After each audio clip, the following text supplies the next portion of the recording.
walking around one day. All of a sudden, sees this large noise, and the ground starts rumbling.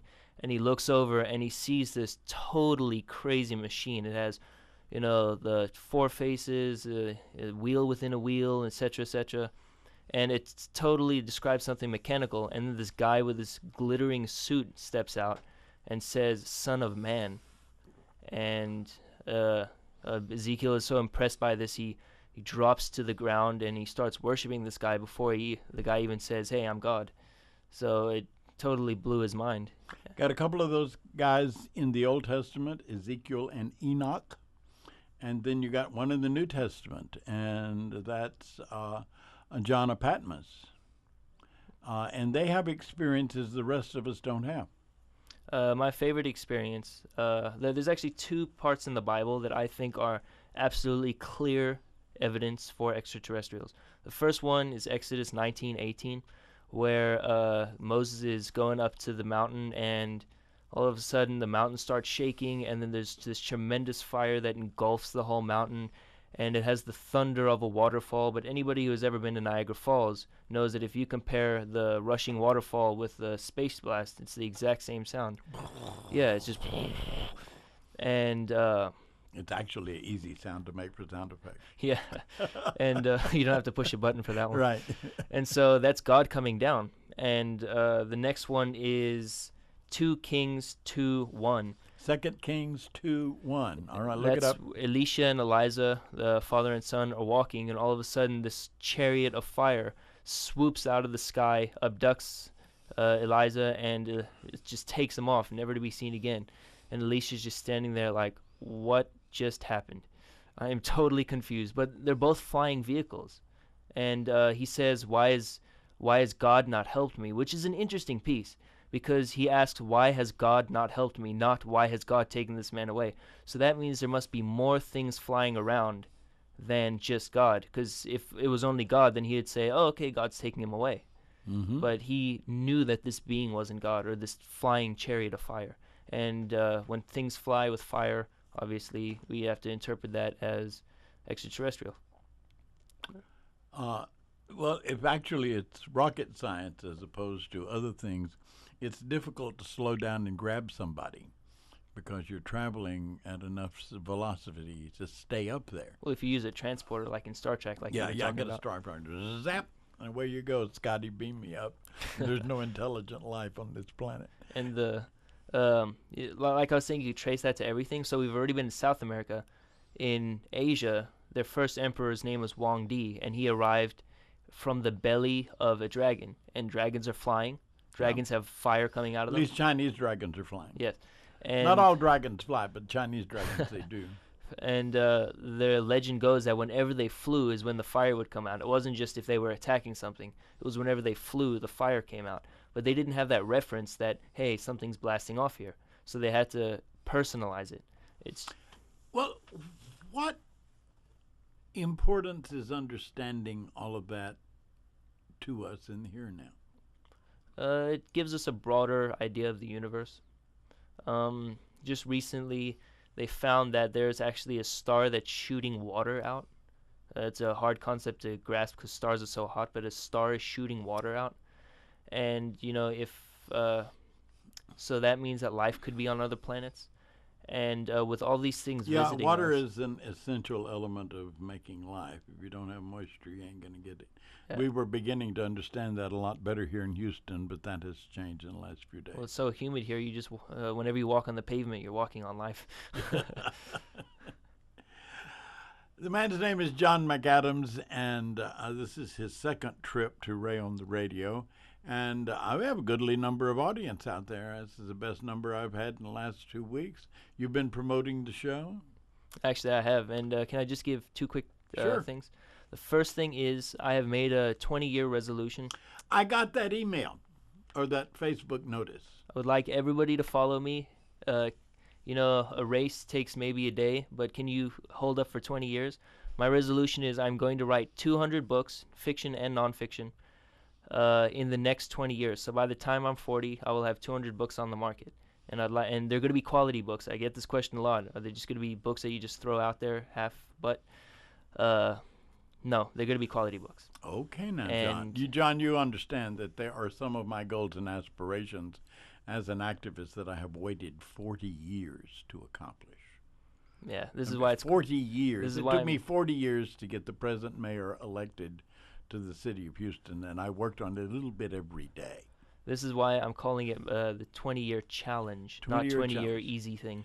20-year challenge. And so, yes, I got that on you, and I'll keep an eye on you. Is there anything else required of the observance? And just keep an eye on you and Keep count an them eye as on they me. fall? And if you want to keep up with me, I have a blog going on that I'm going to update every week for 20 years. Okay. You can find me at, this is one word, mysteryofthegods@yahoo.com. Email me there. Okay, this is Yahoo Group. Yes. Mystery of the Gods at Yahoo Groups. No, just Yahoo. Just Mystery of the Gods. At yahoo.com. Yes. Okay. And then I will email you the blog.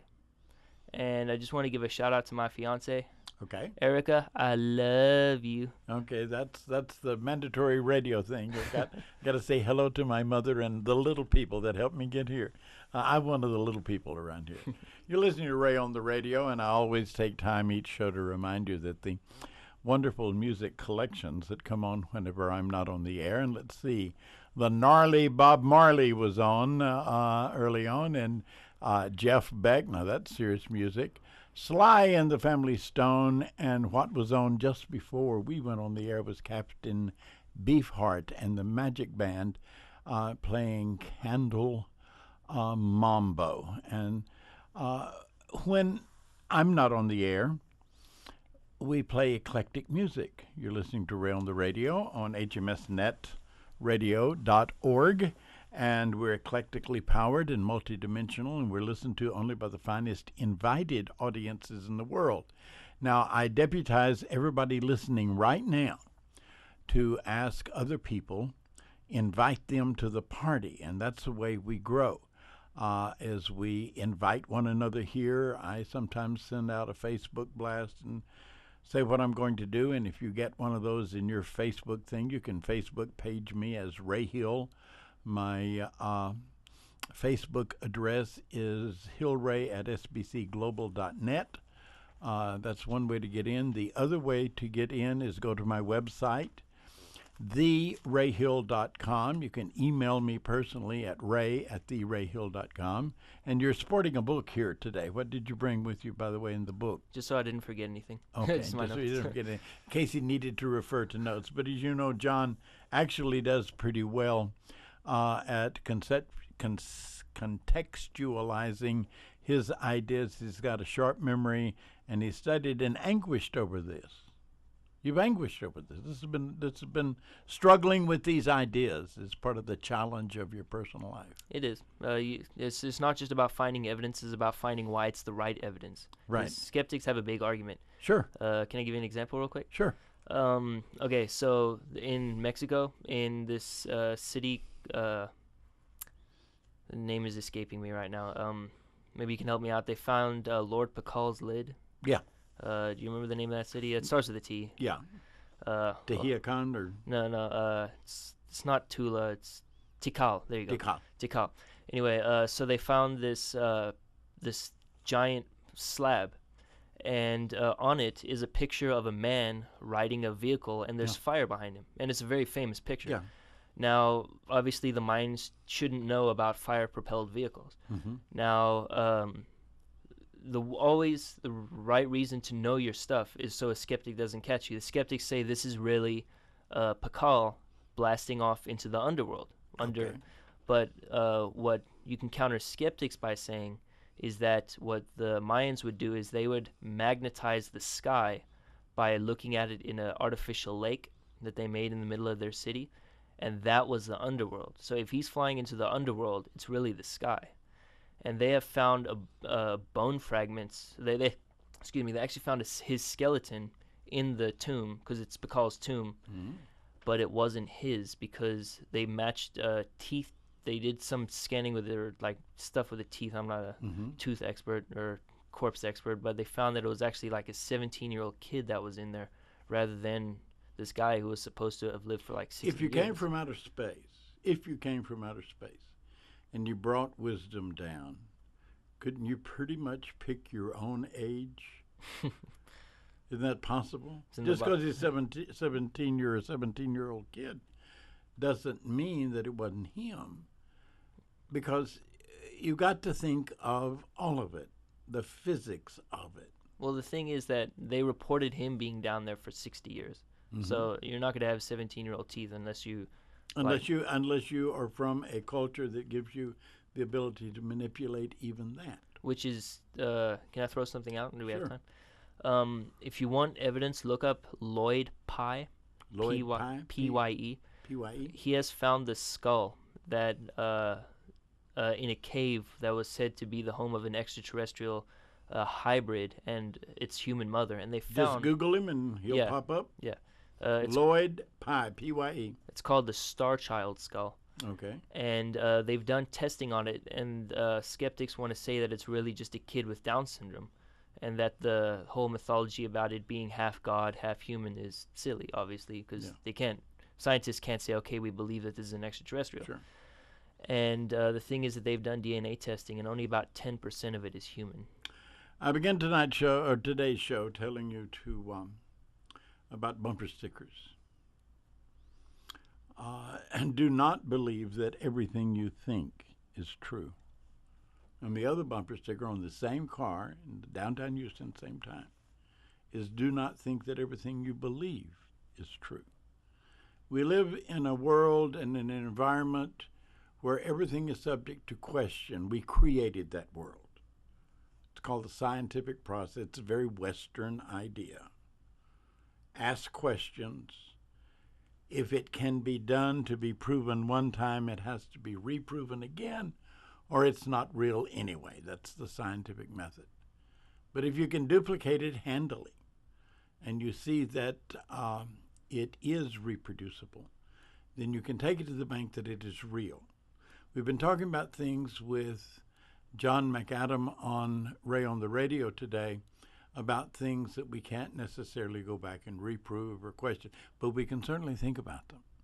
And we can certainly have them turn over in their mind. If I don't do anything else with this program, if I persuade you to think about something that you have not considered or thought before, then I will consider my efforts here a success.